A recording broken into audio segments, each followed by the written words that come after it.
चुनावी दंगल, कौन कितना बेहतर, जाने लाइव टीवी एक्सप्रेस के साथ ग्राउंड रिपोर्टिंग। हमारे संवाददाता पहुंच रहे हैं हर प्रत्याशियों तक, रूबरू कराएंगे आपको हकीकत से, मिलाएंगे आपको सच्चाई से, जानेंगे क्या है प्रत्याशियों की मंशा। बने रहिए लाइव टीवी एक्सप्रेस के साथ, देखते रहें देश दुनिया की खबरें, हर खबर पर हमारी नजर, हर प्रत्याशियों पर हमारी पकड़। भारत का तेजी से बढ़ता हुआ news network live TV express.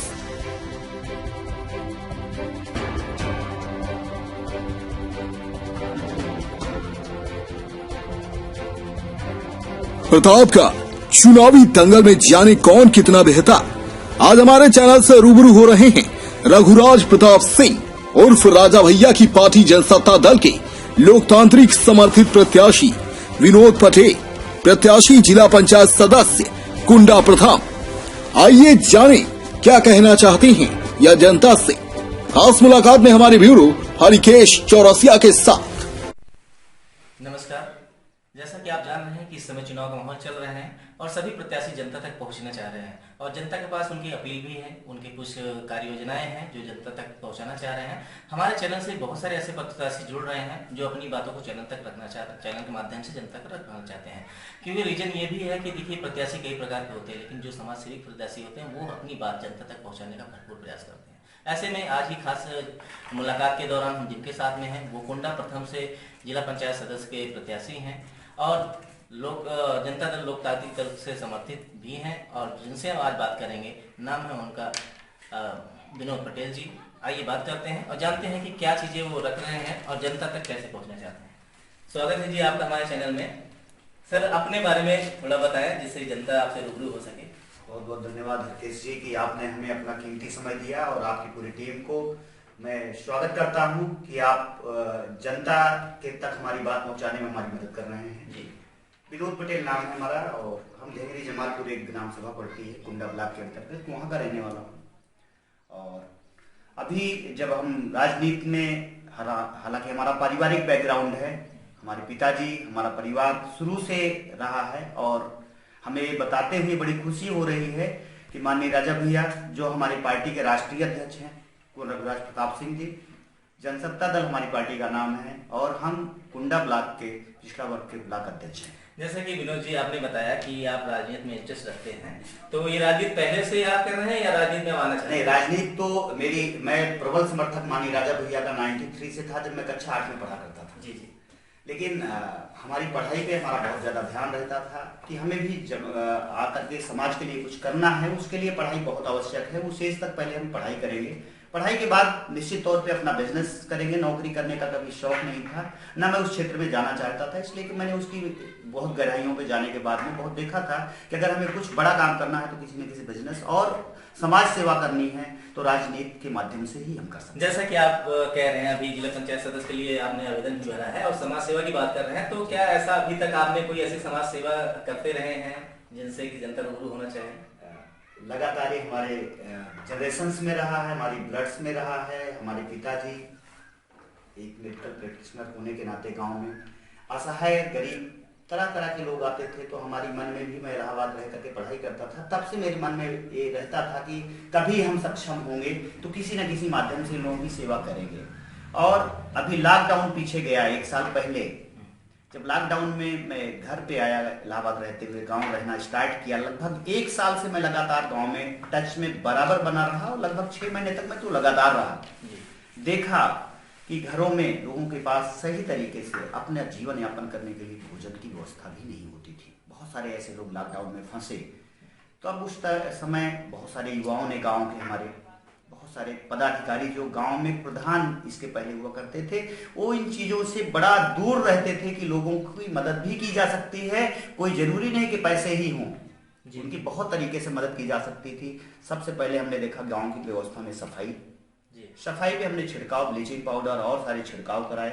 जो गांव के बाहर रहते थे लोग, शहर में अलग अलग स्थानों में, मुंबई है, कलकत्ता है, मद्रास है, कानपुर है, लखनऊ है, दिल्ली है, जब वो आने में उनको असमंजस हुई तो हमने कोशिश की उनको पैसा भिजाने की। साथ ही साथ जो लोग आए उनको हमारे यहाँ के विद्यालय में भी कोई अच्छी व्यवस्था नहीं थी, फिर भी उनको रोका गया, उनके सारी रहने खाने सोने की पूरी व्यवस्थाएं दी हमने।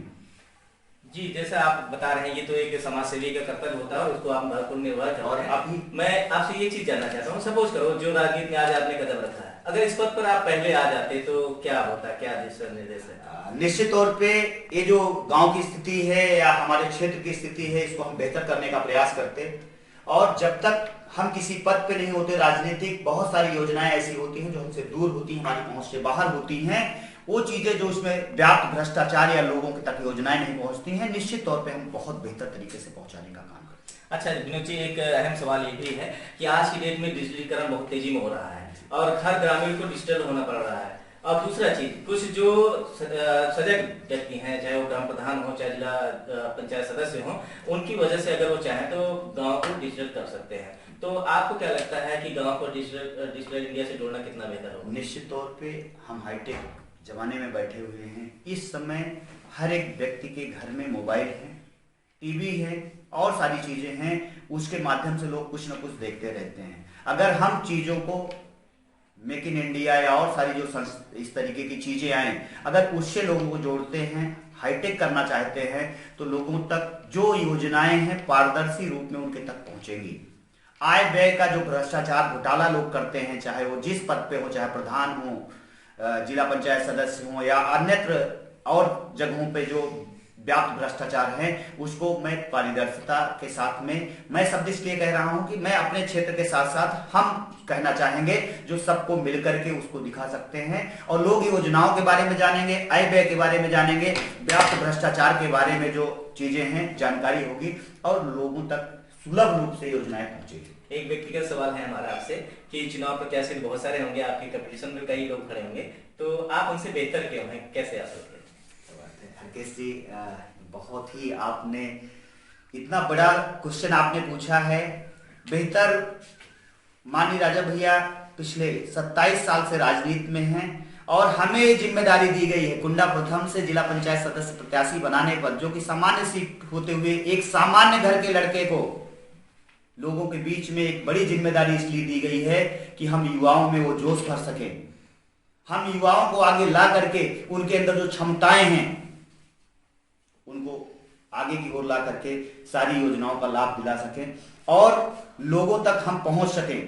और जनप्रतिनिधि वही होता है जो जन सुलभ होता है।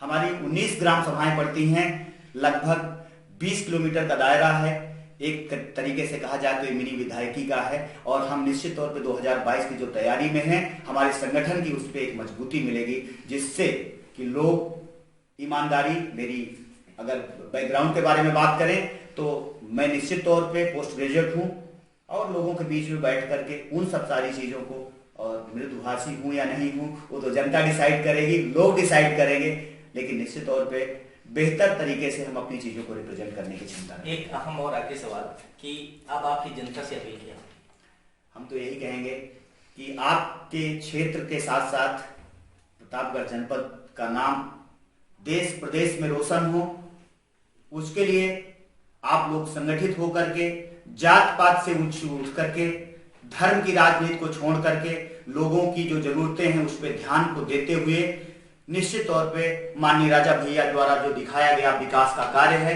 उसमें हम और गति दे सकें। इसके लिए जनसत्ता पार्टी के लिए, माननीय राजा भैया के लिए हमको आप अपना बहुमूल्य वोट दें और भारी मतों से विजयी बनाएं, जिससे कि हम आपके बीच में आकर के आपकी और बेहतर तरीके से सेवा कर सकें।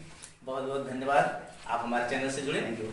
जैसा कि आपने देखा, जितनी अच्छी सोच है उतने अच्छे विचार हैं, साथ ही ग्रेजुएट हैं, पढ़े लिखे हैं, लोगों के बीच में रहे हैं, समाज सेवा भी करते रहे हैं। तो ऐसे प्रत्याशी जब आते हैं तो उनकी बहुत आवश्यकता होती है समाज को। आज आप पढ़ लिख कर कुछ और भी कर रहे होते हैं, नौकरी भी कर रहे होते हैं, लेकिन आज अगर समाज सेवा के उद्देश्य से राजनीति में आ रहे हैं तो ऐसे प्रत्याशियों को मनोबल बढ़ाना चाहिए। जनता से हमारे चैनल की भी अपील है कि वो पढ़े लिखे प्रत्याशियों की तरफ गौर करें, ध्यान दें, किसी प्रकार के प्रलोभन में ना आए। शराब जैसी अभी कितनी मौतें हो रही हैं, किसी प्रकार के प्रलोभन ना आके वो पढ़े लिखे प्रत्याशियों को चुने, अपना बहुमत वोट अच्छे प्रत्याशियों को दें। इसी के साथ में हरकेश चौरसिया, कैमरामैन अनिकेत के साथ में लाइव टीवी उत्तर प्रदेश।